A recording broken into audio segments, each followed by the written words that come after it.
नमस्ते विद्यार्थियों। इससे पूर्व जो क्लास हुई है उसके अंतर्गत मैंने आपको संधि के भेद बताए थे कि संधि के कितने भेद होते हैं, और जो संधि के भेद है उन भेदों में भी आपका मतभेद रहा होगा कि कितने भेद करें। संधि भेद संधि भेद ये जो है मैंने अच्छी तरह से आपको समझा दिया है। संधि के जो भेद होते हैं वो 5 होते हैं, और सामान्य मुख्य रूप से 3 भेद होते हैं। तो आपको जो संधि के भेद है वो 5 ही करने होते हैं। हिंदी के अंदर जो संधि के भेद माने जाते हैं वो 3 ही माने जाते हैं। उनके अंतर्गत है जो संस्कृत के 2 और अधिक भेद है, उन भेदों को वो नहीं पढ़ते हैं। कौन कौन से? एक तो प्रकृति भाव संधि वाला, और एक दूसरा जो है वो स्वादि संधि वाला। केवल हिंदी में हम 3 ही पढ़ते हैं, स्वर संधि, व्यंजन संधि और विसर्ग संधि पढ़ते हैं। जबकि संस्कृत के अंदर हम 5 भेद पढ़ते हैं। इन 5 भेदों का ही ज्ञान होता है। तो हिंदी के अंतर्गत अगर आपसे पूछा जाता है कि संधि के कितने भेद होते हैं तो आप 3 बताना। संस्कृत के अंतर्गत आपको संधि के भेद पूछे जाते हैं तो आप 5 भेदों का ज्ञान करवाओगे, 5 भेद बताओगे। अब संधि के जो भेद है उन भेदों को समझने के बाद में हम एक एक संधि का भेद समझेंगे। संधि के अंतर्गत आपको बता दूं कि सबसे पहले जो हमारी संधि चलती है वो चलती है स्वर संधि। कौन सी संधि चलती है? स्वर संधि चलती है। अब स्वर संधि के अंतर्गत मैंने आपको यह बताया है कि जहां पर स्वरों के वर्णों में परिवर्तन होता है या स्वर में परिवर्तन होता है तो वो स्वर संधि कहलाती है। यानी स्वर के बाद में स्वर आ जाए या स्वर के बाद में व्यंजन आ जाए और स्वर में किसी भी प्रकार का कोई भी परिवर्तन हो जाता है, चाहे स्वर स्वर बन जाए या स्वर के उस स्थान पर कोई व्यंजन हो जाए, तो वो स्वर संधि का भेद माना जाता है। स्वर संधि के अंतर्गत जो स्वर है उसको हम एक प्रत्याहार बनाया था, अच प्रत्याहार। अच प्रत्याहार, और जो अच प्रत्याहार में आने वाले वर्ण है वो सारे के सारे स्वर होते हैं। इसलिए इस स्वर संधि का दूसरा नाम क्या निकाला है? अच संधि। कौन सा नाम निकाला है? अच संधि। तो इसको हम अच संधि कहे चाहे स्वर संधि कहे, एक ही बात है। अच इसलिए कहते हैं क्योंकि पाणिनि की 14 जो सूत्र है उनके आधार पर प्रारंभिक जो 4 सूत्र है उसमें एक अच प्रत्याहार बनाकर और उसमें आने वाले जो वर्ण होते हैं वो सारे के सारे स्वर कहलाते हैं, इसलिए इसका नाम अच रख दिया है। जब आप कहीं पर देखेंगे अच संधि के कितने भेद होते हैं या स्वर संधि के कितने भेद होते हैं तो कई बार ऐसी समस्या हो जाती है। तो ये आपको कंफ्यूज नहीं होना चाहिए। स्वर कोई अच कहते हैं, अच कोई स्वर कहते हैं। तो मैं आपको अच संधि पढ़ा रहा हूं, स्वर संधि पढ़ा रहा हूं, दोनों ही पढ़ा रहा हूं, ये एक ही है। अब सबसे पहले मैं आपको ये चीज ये बताना चाहता हूं कि जब मैंने स्वरों का ज्ञान करवाया तो उस स्वरों के ज्ञान में मैंने आपको एक अच प्रत्याहार बताया, अच। और अच जो है एक स्वर आने वाले वर्ण सारे अच में आते हैं, इसलिए इसको अच को स्वर बोलते हैं।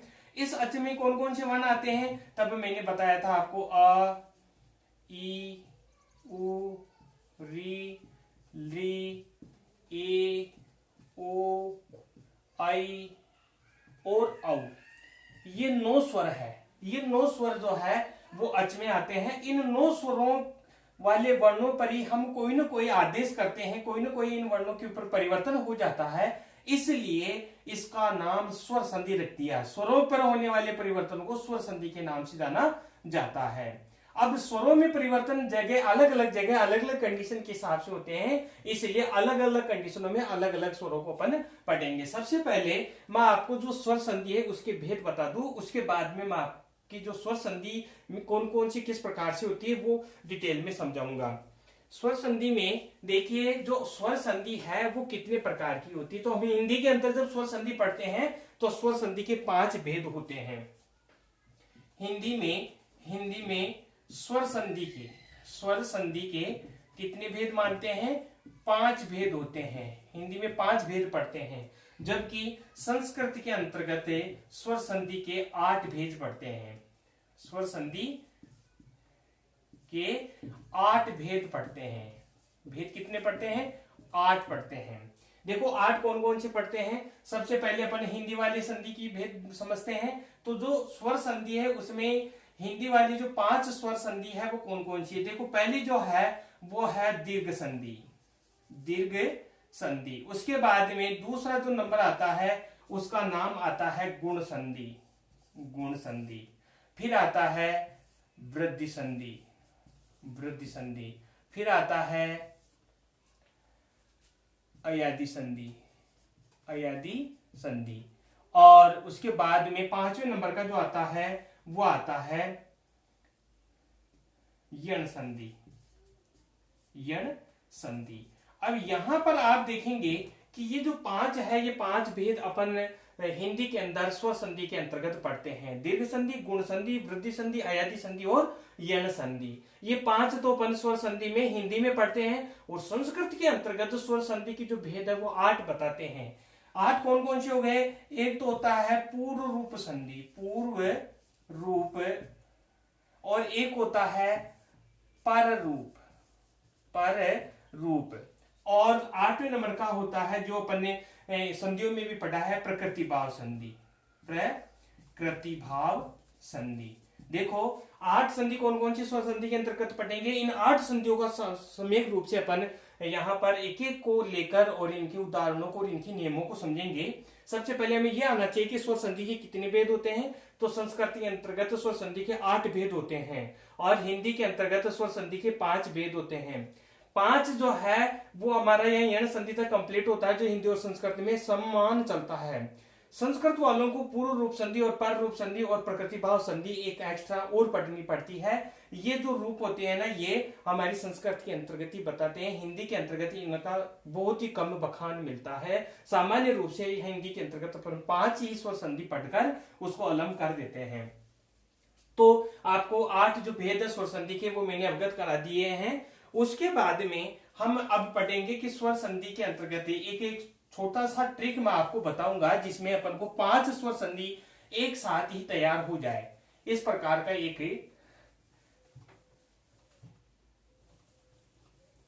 कपड़ा ठीक। अब देखिए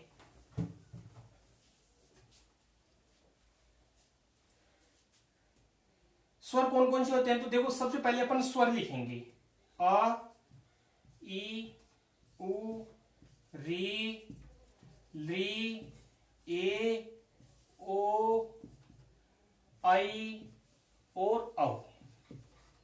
पूरी 9 स्वर मैंने लिख दिए हैं। ये जो 9 स्वर हैं, इन 9 स्वरों का आधार मानकर स्वर संधि तैयार हुई है। इन 9 स्वरों के आधार पर अपन स्वर संधि को समझेंगे।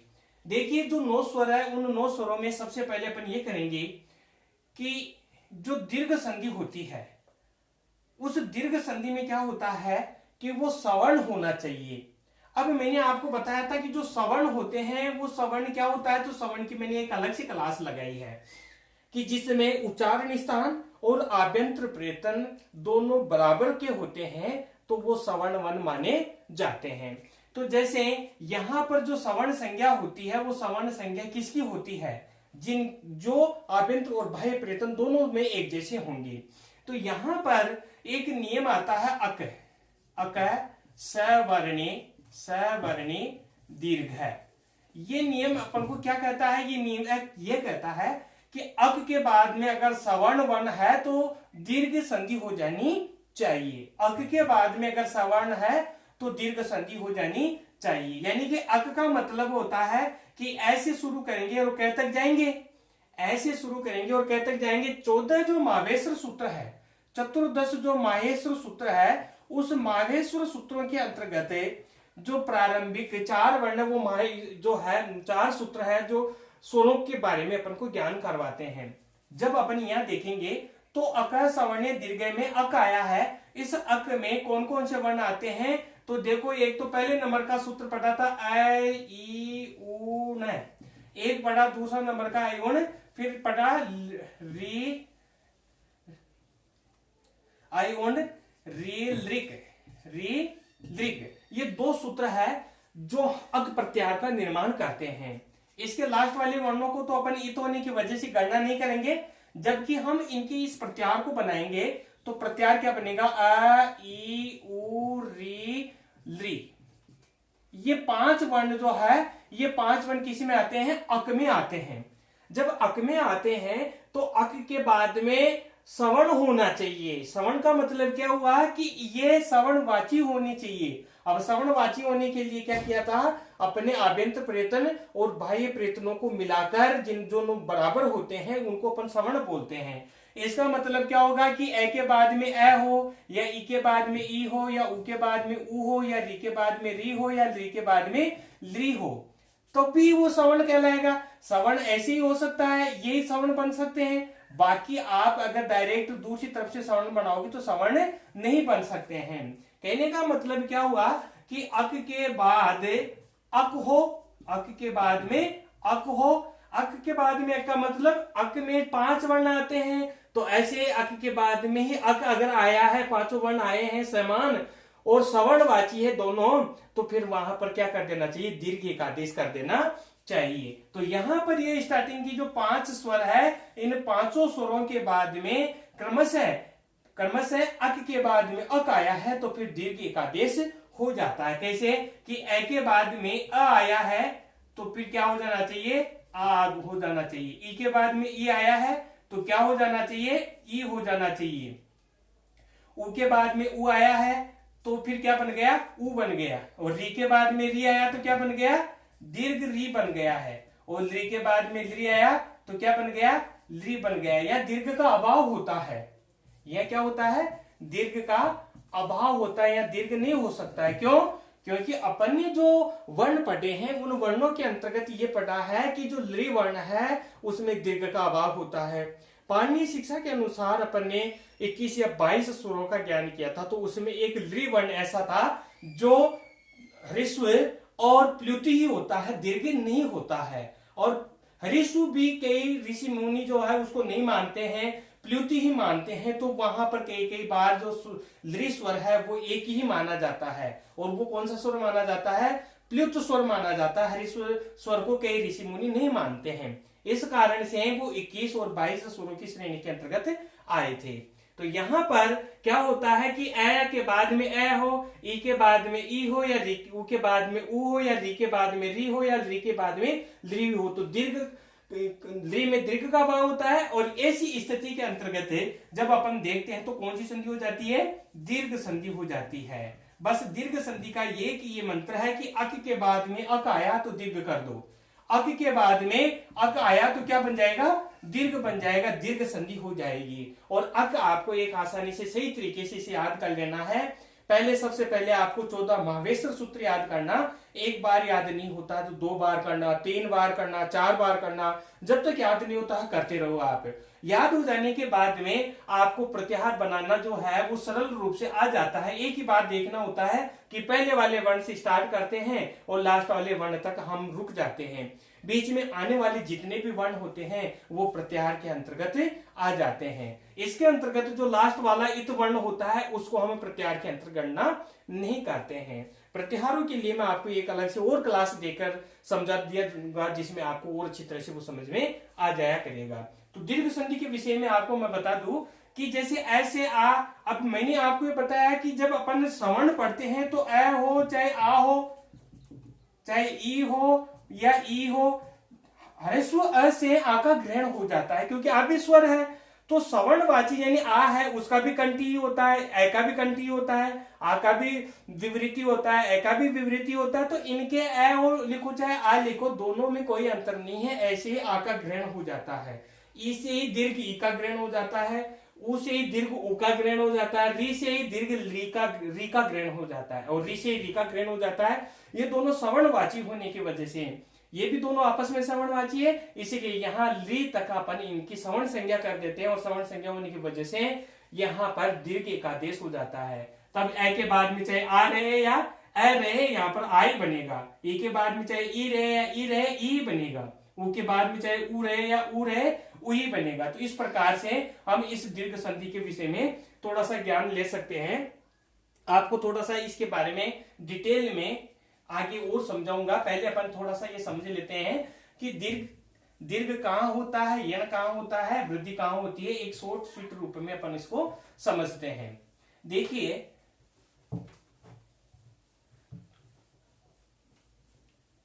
दीर्घ संधि में कुछ समझा अपने, अ ई उ री ली ए ओ आई औ ये स्वर है। अब स्टार्टिंग के जो 5 है, प्रारंभिक की जो 5 है, इस 5 के बाद में ही पांचों ये वर्ण आ जाते हैं तो दीर्घ होता है। तो क्या होता है, दीर्घ होता है। 5 के बाद में 5 आए तो क्या हो जाएगा, दीर्घ हो जाएगा।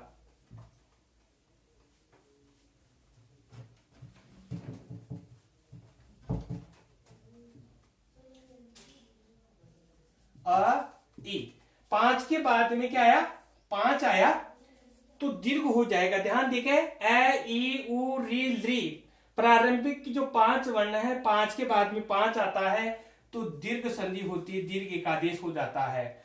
और ये सारे के सारे 9 स्वर है, सारे के सारे 9 स्वर है। तो इन 9 स्वरों में अपन ये देखेंगे कि यहां पर जो प्रारंभिक वाला जो आ है इसको छोड़ देते हैं और लास्ट के अपन 8 स्वर लेते हैं।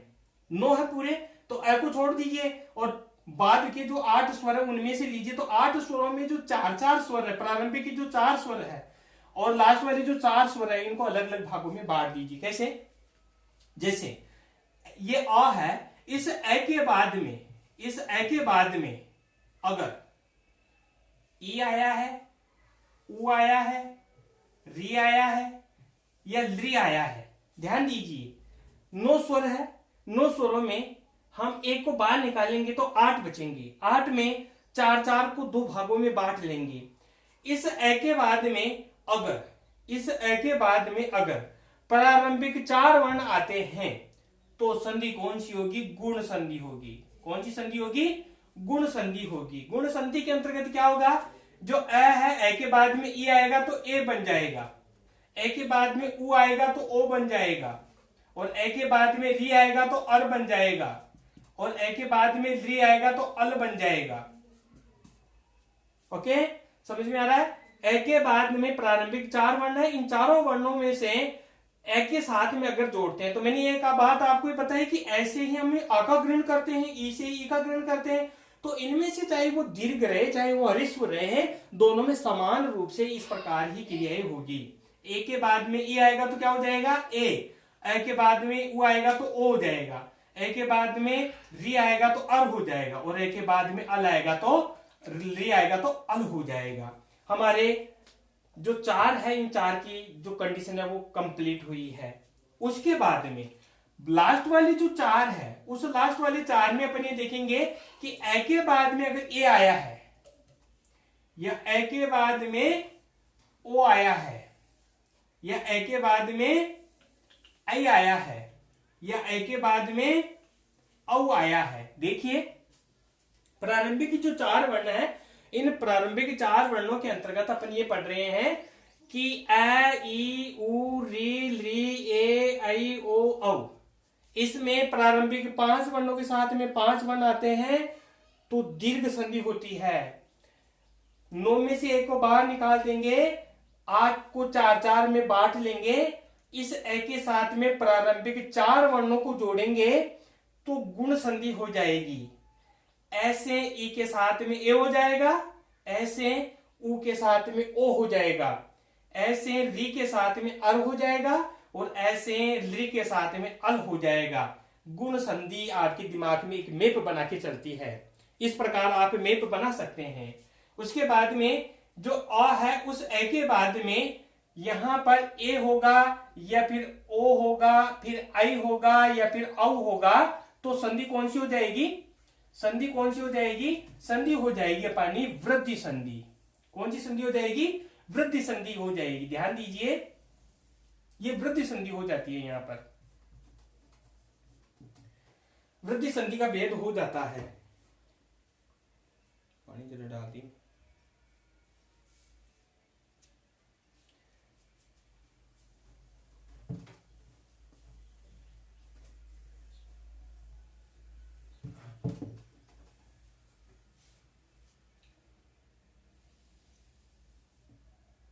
देखिए अलग अलग वर्णों के साथ में मैं इसको जोड़ रहा हूं, आप आराम से समझिए। आपको साथ दिख रहा होगा, थोड़ा सा अपना मार्कर है जो साथ नहीं दे रहा।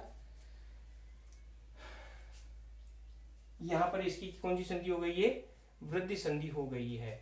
इसको वृद्धि के रूप में अपन समझ सकते हैं। अब देखिए यहां के अंतर्गत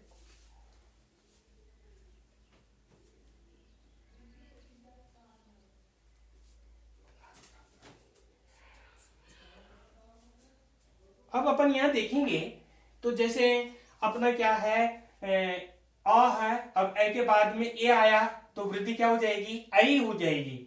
ए के बाद में ओ आया तो वृद्धि औ हो जाएगी। ए के बाद में आई आया तो वृद्धि आई हो जाएगी, और ए के बाद में औ आया तो वृद्धि औ हो जाएगी। मतलब ए के बाद में लास्ट वाले 4 वर्ण जोड़ते हैं तो वृद्धि एक आदेश होता है। मतलब 2 वर्णों के स्थान पर जब कोई एक ही आदेश होता है उसको एकादेश कहते हैं। क्या कहते हैं उसे, एकादेश के नाम से जाना जाता है। अब जो एकादेश होता है उस एकादेश के अंतर्गत अपन समझेंगे एकादेश के अंतर्गत कि जो वृद्धि संधि है उस वृद्धि संधि के भेद को मैंने आपको अच्छी तरह से बता दिया है।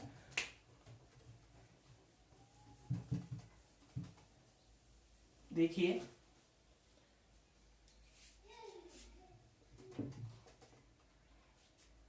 इन चारों के साथ में ये क्या हो गई, ये वृद्धि हो गई। अब तो आपको बहुत अच्छी तरह से समझ में आ जाएगा कि बार बार मैं जो ना इस वृद्धि के ऊपर बहुत ज्यादा ध्यान दिया हूं। ये वृद्धि हो गई है, देखो वृद्धि हो गई। अब लास्ट की ये जो 4 बचते हैं, ये 4 वर्ण बचते हैं लास्ट की। इन 4 वर्णों के बाद में अगर स्वर आता है, क्या आता है, स्वर, जिसको अपन क्या बोलते हैं, अच बोलते हैं। इन चारों वर्णों के बाद में अगर स्वर आता है तो संधि कौन सी होती है, अयादी, अयादी संधि होती है। ध्यान दीजिए कौन सी संधि होगी, अयादी संधि हो जाएगी। इन 4 के बाद में पहले वर्ण को छोड़कर प्रारंभिक 4 वर्ण के साथ जोड़ते हैं तो गुण होता है। फिर पहले वर्ण को लास्ट वाले 4 वर्ण के साथ में जोड़ते हैं तो वृद्धि होती है। और फिर चारों वर्णों के बाद में अगर कोई स्वर आता है तो अयादी संधि होती है। और फिर बाद वाले जो 4 वर्ण है, इन चारों वर्णों के साथ में अपन स्वर जोड़ते हैं या स्वर या फिर अच का नाम लेते हैं, अच रहता है तो यहां पर फिर होती है यण संधि, यण संधि होती है। ध्यान दीजिए यण संधि होगी। यानी कि 5 जो स्वर संधि है उसको मैंने आपको एक ट्रिक के माध्यम से एक साथ आपके मैप बन जाए इस प्रकार से मैंने इसको समझाया है कि प्रारंभिक 5 वर्णों के साथ में 5 वर्ण दीर्घ होगा। एक को छोड़कर प्रारंभिक 4 के साथ जोड़ेंगे तो गुण हो जाएगा। फिर ए के साथ में लास्ट वाले 4 जोड़ेंगे तो वृद्धि हो जाएगी। इन चारों के साथ में कोई स्वर रहेगा तो अयादी हो जाएगी। और फिर ई उ री ली यानी इन चारों के साथ में अगर स्वर जोड़ेंगे तो यण संधि का कार्य हो जाता है। इस प्रकार से हम यहाँ पर एक ही साथ इस अलग अलग जो है ना संधियों के विषय में एक मैप बना सकते हैं, एक साथ इस चीज को समझ सकते हैं। अगर एक साथ ये चीज अपने मैप बन जाती है तो हम आसानी से किसी भी शब्द के अंतर्गत स्वर संधि का आराम से आकलन कर सकते हैं कि इसके अंतर्गत कौन सी संधि हुई होगी। मुझे लगता है कि ये जो स्वर संधि के 5 भेद बताए कब कहाँ कैसे कैसे होते हैं तो ये आपके चित्र से समझ में आ गए होंगे। अब मैं आपको एक एक जो संधि है वो डिटेल में समझाऊंगा। डिटेल में जो है अपन इन स्वर संधियों के भेद को समझेंगे, जिसमें अपन ये समझेंगे कि स्वर संधि का जो भेद होता है उसके अंतर्गत कौन कौन से वर्ण कैसे कैसे होते हैं, तब अपन उसके साथ में उदाहरणों से समझ सकते हैं। तो मैंने एक पहली संधि बताई जिसका नाम है दीर्घ संधि। कौन सी संधि है, दीर्घ संधि है। ये दीर्घ संधि जो होती है उस दीर्घ संधि को समझाने के लिए पाणिनि भगवान ने एक सीधा सा सिंपल सा मतलब एक सूत्र लिख डाला जो आप अच्छी तरह से याद कर लो, बहुत ही इंपॉर्टेंट है और ये पूछा भी जाता है। जैसे मैंने लिखा है यहां पर अक सवर्णी दीर्घ है, अक सवर्णी दीर्घ है, आराम से याद हो जाएगा, आप घबराइए नहीं, आपको बहुत अच्छी तरह से याद होगा। अक सवर्णी दीर्घ है मतलब क्या कहता है, अक। अब अक के बारे में मैंने आपको बहुत अच्छी तरह से बता दिया कि अक एक प्रत्याहार का नाम होता है और अक में जो है 5 वर्ण आते हैं। चतुर्दश समावेश सूत्रों के प्रारंभिक जो 2 सूत्र है ऐ उन और ऋ, इन दोनों सूत्रों से अक प्रत्याहार बनता है और अक प्रत्याहार में 5 वर्ण आते हैं। 5 वर्ण कौन कौन से आते हैं देखो, अ ई उ री और ली, ये 5 वर्ण आते हैं। अक के बाद में सवर्ण रहने पर, अब सवर्ण का मतलब क्या होता है? सवर्ण का मतलब होता है कि जिनका उच्चारण स्थान और आभ्यंतर प्रयत्न एक जैसे होते हैं, उसको अपन सवर्ण के नाम से जानते हैं। मैंने आपको बताया था तुल्यास्य प्रयत्नम सवर्णम, तुल्यास्य प्रयत्नम सवर्णम, अच्छी तरह से समझा दिया था।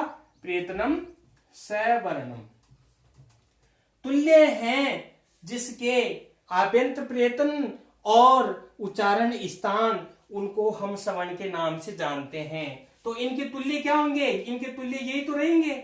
और इसके तुल्य क्या रहेगा? ई। इसके तुल्य क्या रहेगा? उ। इसके तुल्य क्या रहेगा? री। और इसके तुल्य क्या रहेगा? री। मतलब अक। ये भी क्या हो गया? अक हो गया। इसका मतलब क्या हुआ? इसका मतलब ये हुआ कि अक के बाद, अक के बाद अगर अगर अक आता है, अक के बाद अगर अक आता है तो बताओ संधि कौन सी होगी? दीर्घ संधि होगी। कौन सी होगी?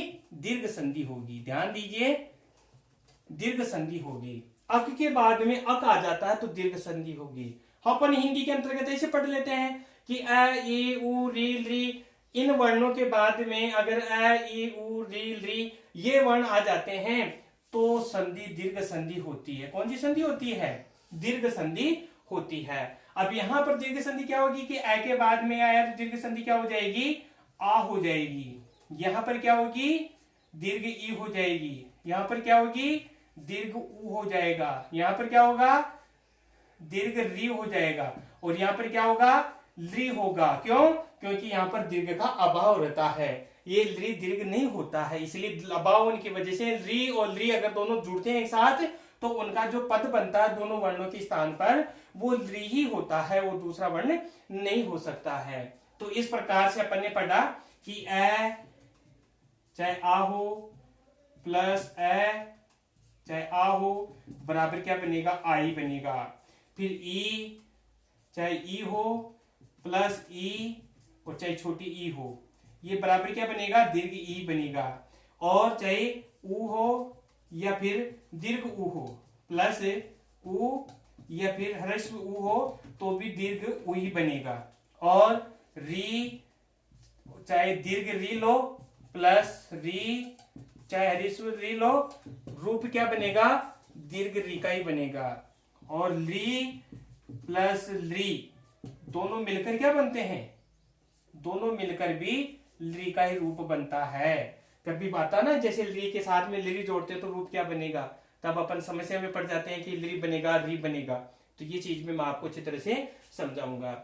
आपकी ये अच्छी तरह से दिमाग में फिट हो गया होगा कि किस प्रकार से अपन इसे समझ रहे हैं। अब हम इनके उदाहरणों में इसकी संगति करेंगे कि कैसे कैसे वर्णों के साथ में किस किस उदाहरण में कैसे कैसे अपन समझा रहे हैं।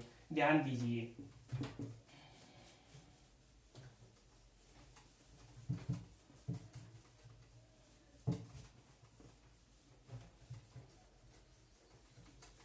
देखो अपन ने पढ़ा है कि अ या आ प्लस अ या आ के बाद में क्या हो जाता है?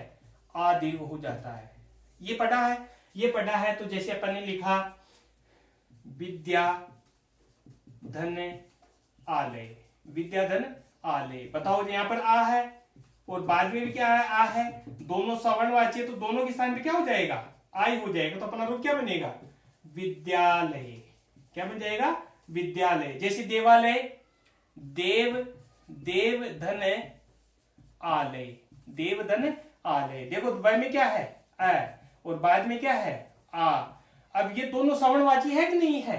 सवर्णवाची का मतलब जानते हो आप, जिसका उच्चारण स्थान और आभ्यंतर प्रयत्न एक होंगे। तो अ का और आ का दोनों का समान है, इसलिए दोनों सवर्णवाची है। तो इन दोनों वर्णों के स्थान पे अपन क्या कर देंगे? आ ही कर देंगे। जब आ कर देंगे तो क्या बन जाएगा? देवालय। क्या रूप बनेगा? देवालय रूप बन जाएगा। जैसे अपन ने एक यहाँ तुल्या से प्रयत्न में भी पढ़ रखा है, तुल्य धन आस्य, तुल्य धन आस्य। देखो तुल्य में क्या है? आ और आस्य का क्या है? आ। अब ये दोनों सवर्णवाची होने की वजह से यहाँ पर क्या हो जाएगा? आ हो जाएगा। जब आ हो जाएगा तो अपन जोड़ेंगे तो क्या बन जाएगा? ये तुल्यास्य। क्या बन जाएगा, तुल्यासे। इस प्रकार ए और आ को जोड़ने से आ बन जाता है, तो अपन तुल्यासे इसे बना सकते हैं आराम से। और भी अपन जोड़ सकते हैं, जैसे मैंने आपको बताया था राम धन अयन। अब देखो मैं में क्या है अ, बाद में क्या है अ, दोनों मिलकर क्या बन जाएगा आ। अब क्या बन जाएगा रामायण। न था पहले फिर न बन गया, तो मैंने आपको एक नत्व विधान की क्लास ली है, उस क्लास को भी आप अच्छी तरह से पढ़ लेना कि न कहां कहां पर होता है। तो यहाँ देखो रामायण में अपन संधि विच्छेद कर रहे थे तब न था, लेकिन जब पद बन गया, एक पद बन गया, तब ये क्या बन गया है, न का न बन गया है रामायण। इस प्रकार से अपन लिख सकते हैं, तो ऐसे अपन जोड़ सकते हैं। उसके बाद में जैसे अपन लिखते हैं दक्षिण धन अयनम, ठीक है, दक्षिण धन अयनम। अब यहां पर भी क्या है आ है, और यहां पर भी क्या है आ है, दोनों मिलकर क्या हो जाएगा आ बन जाएगा। आ बन जाएगा तो अपना रूप क्या बनेगा, दोनों को मिलाकर अपना जो रूप है वो बन जाता है दक्षिणायनम। क्या बन जाएगा, दक्षिणायनम। इस प्रकार से अपन जो दीर्घ संधि है उसके अंतर्गत आ और आ का भेद पढ़ लेते हैं और अपना इन भेदों के अंतर्गत ऐसा देख लेते हैं। मुझे लगता है आपको ये समझ में आ गया होगा। उसके बाद में नेक्स्ट अपना स्वर चलता है, ए के बाद में कौन सा आता है, ई। बताओ कौन सा आता है, ई आता है। अब जब ई आता है तो देखो ई कैसे आता है, चाहे दीर्घ हो चाहे हरिस्व हो, ई हो दीर्घ ई हो प्लस चाहे ई हो या फिर दीर्घ ई हो, यहां पर सबके स्थान पर दीर्घ ई ही आदेश होता है। कौन सा आदेश होता है, दीर्घ ई ही आदेश होता है। जैसे अपन लिखते हैं हरिधन ईसर। हरिधन ईसर, हरि में क्या है ई और बाद में क्या है ई, और इन दोनों वर्णों के स्थान पर दीर्घ क्या होगा, ई होगा। जब मिलाएंगे तो क्या बन जाएगा, हरीस। क्या बना, हरीस बन गया है। दोनों वर्णों के स्थान पर मिलाने से क्या बन जाता है, हरीस बन गया है। तो अपन ऐसा पढ़ सकते हैं, जैसे कपि धन इंद्र, कपि धन इंद्र। अब देखो कपि में ई है और बाद में क्या है ई है, दोनों मिलकर क्या बन जाएंगे, दीर्घ ई बन जाएंगे। जब अपन मिलाएंगे तो क्या बन जाएगा, ये कपिंद्र बनेगा। क्या बनेगा, कपिंद्र बनेगा। जैसे रविंद्र आपने पढ़ा है, रविंद्र। देखो रवि, रवि धन इंद्र, रवि धन इंद्र, यहां पर भी ई और यहां पर भी ई, दोनों मिलाकर क्या बन जाएगा, दीर्घ ई बन जाएगा। तो क्या बन जाएगा, ये रविंद्र। कई बार अपन रविंद्र लिखते हैं ना, तो रविंद्र में छोटा ई लिख देते हैं, ऐसी इस प्रकार से रविंद्र लिख लेते हैं और बोलते हैं यही सही है, यही सही है। लेकिन ये सही नहीं हो सकता ना, रवि इंद्र, रवि इंद्र। तो ये रवि में छोटा ई पहले से ही था, इंद्र का ई जोड़ा तो फिर दोनों सवर्ण दीर्घ होंगे तो फिर बड़ा हो जाएगा ना, इसलिए रविंद्र ये सही नहीं होकर कौन सा वाला सही है, जिसमें दीर्घ ई है वो वाला रविंद्र सही माना जाता है। जैसे इसका एक प्रसिद्ध उदाहरण है श्रीस। एक प्रसिद्ध उदाहरण कौन सा है इसका, श्रीस। बहुत पूछते हैं इसको कि श्रीस जो है उसका संधि विच्छेद कीजिए, कौन सी संधि है। कई कंपटीशन के अंतर्गत इसको पूछा गया है। जैसे श्री धन ईश। श्री का मतलब जानते हो, श्री का जो स्वामी है यानी जो लक्ष्मी है उसका स्वामी कौन है। जब लक्ष्मी का स्वामी तो भगवान विष्णु, इसका अर्थ बन जाता है। देखो दीर्घ ई है, बाद में क्या है दीर्घ ई है, दोनों मिलकर क्या बनते हैं, दीर्घ ई बन जाती है। तो रूप अपना क्या बनेगा, श्रीसय बन जाएगा। श्रीसय में कौन सी संधि हुई, दीर्घ संधि हो गई है। श्रीसय के अंदर अपन दीर्घ संधि पढ़ सकते हैं। जैसे परिधन इच्छा, परिधन इच्छा। अब परीक्षा में भी अपन कई बार इसको गलत लिख लेते हैं। देखो यहाँ पर ई है और बाद में क्या है, दीर्घ ई है, और दोनों मिलकर क्या बन गई, दीर्घ ई बन गई। अब अपन परीक्षा कैसे लिखते हैं, ऐसे, ऐसे परीक्षा लिखेंगे। जबकि कई बार आपने देखा होगा परीक्षा ऐसे भी लिख देते हैं, ऐसे भी परीक्षा लिख देते हैं। लेकिन ये परीक्षा गलत है, क्योंकि परी का मतलब चारों ओर और इच्छा का मतलब देखा जाए, चारों ओर से देखकर जिसका अंकन किया जाता है उसको अपन क्या बोलते हैं, परीक्षा के नाम से जानते हैं। तो परीक्षा ये रॉन्ग है, परीक्षा ये राइट है। अपन जब संधि करते हैं तो संधि में अपन को ये चीज आनी चाहिए, शब्दकोश में वृद्धि होनी चाहिए। हमें ये चीज आना चाहिए कि इसका संधि विच्छेद अपन कर रहे हैं तो क्या होगा। जैसे मैंने लिखा है यहाँ पर मही धन ईस है, मही धन ईस है। अब मही में क्या है, दीर्घ ई है, बाद में क्या है, दीर्घ ई है, दोनों मिलकर क्या बन जाते हैं, दीर्घ ई बन जाते हैं। तो क्या बन गया, महिषर बन गया। ये भी कई बार एग्जाम में पूछा है कि महिषर का संधि विच्छेद कीजिए, तो महिषर में भी छोटी ई रख देते हैं कई बार अपन, कई बार बड़ी रखते हैं, कई बार छोटी रखते हैं, संधि विच्छेद पूछ लेते हैं ऐसे। जैसे मई का ऐसे भी मैं अगर कर दूं संधि विच्छेद, ऐसे भी कर दूं तो भी मैं ऐसे ही बनेगा, और ऐसे करता हूं तो भी मैं ऐसे ही बनेगा। लेकिन सही कौन सा है, सही ये है। अब इसका पता कैसे चलेगा, इसका पता ऐसे चलता है कि जो अपन शब्द पढ़ते हैं तो शब्दकोश का अधिक से अधिक अपन को ज्ञान होना चाहिए। जब शब्दकोश का अधिक से अधिक अपन को ज्ञान होता है तो हमें ये ज्ञात होता है कि वास्तव में यहाँ पर मही है, हरेश्वर ई वाला मही नहीं है। ये शब्दकोश भंडार की वजह से अपन ऐसा शुद्ध लिख सकते हैं, मान सकते हैं। उसके बाद में नेक्स्ट अपन चलते हैं ऊ वाले में। ऊ वाला जो है उसमें देखते हैं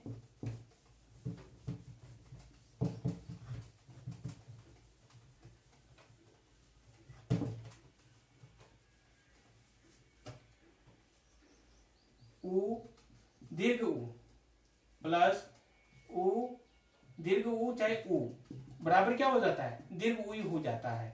जैसे मैंने लिखा है यहाँ पर भानुधन उदय, भानुधन उदय। देखो ऊ है, ऊ के बाद में ऊ है, दोनों सवर्णवाची है, दोनों का उच्चारण स्थान और आभ्यंतर प्रयत्न दोनों समान है, इसलिए दीर्घ संधि होगी। दीर्घ संधि में क्या होगा, दीर्घ ऊ हो जाएगा। जब अपन मिलाएंगे तो क्या बन जाएगा, भानुदय। क्या रूप बन जाता है इसका, भानुदय रूप बन जाता है। दीर्घ संधि के अंतर्गत ऐसा अपन पढ़ते हैं। जैसे अपन पढ़ते हैं गुरु उत्साह है, क्या पढ़ेंगे, गुरु, फिर लिखा मैंने उत्साह है, गुरु उत्साह है।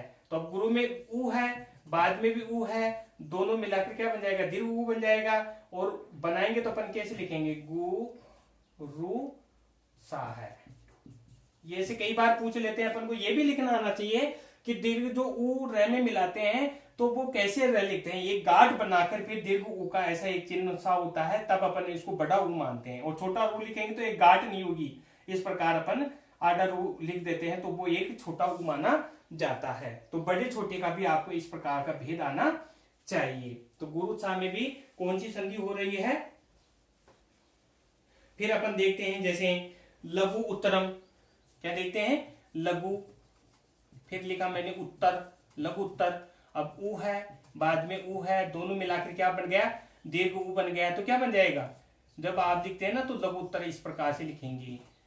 कई बार लिखा हुआ होता है अपने प्रश्न पत्रों में, लिखा हुआ होता है कि लघु उत्तर दीजिए, तो लघु उत्तर दीजिए तो उसमें अपन छोटा हरीश को नहीं लिख सकते हैं, बड़ा ऊ लिखा हुआ है।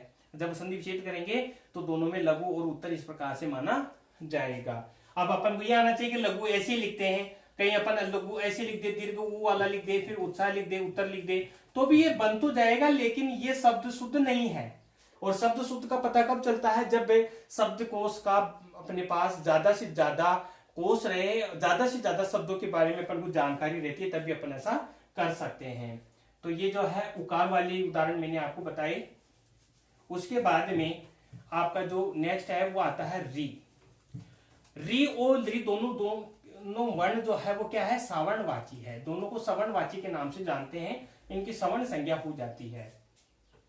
देखो मैंने लिखा है यहां पर री या दीर्घ री प्लस री या दीर्घ री बराबर क्या बन जाता है, दीर्घ री बन जाता है। दीर्घ री में भी ध्यान दीजिए, छोटा री में एक साथ होता है, दीर्घ री में एक नीच का तीन बार राउंड मारते हैं तो वो दीर्घ बनता है।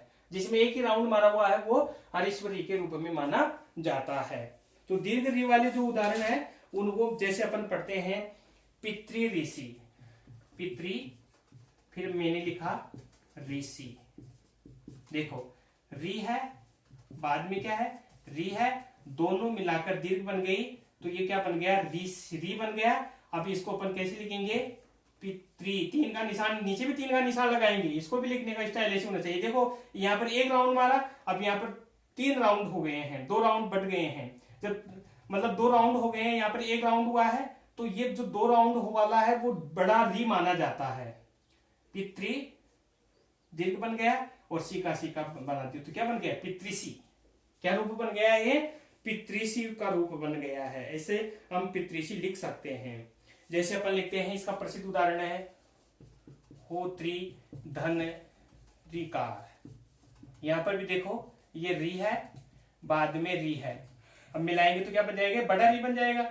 बड़ा री बना तो अब इसको जोड़ेंगे तो क्या बन जाएगा, ये होत्रिकार।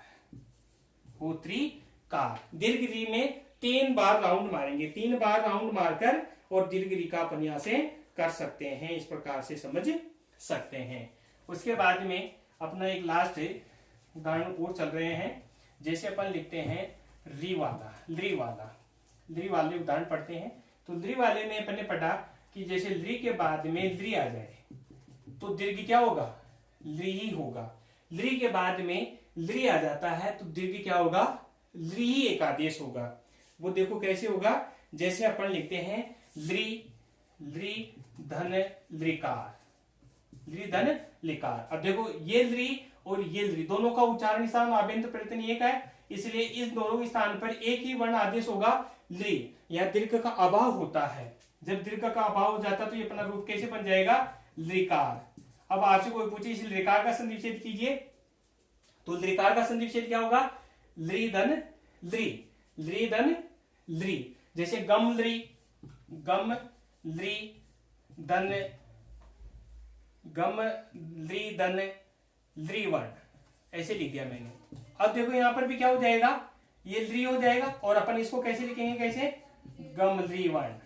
क्या लिखेंगे, गम ली वर्ण।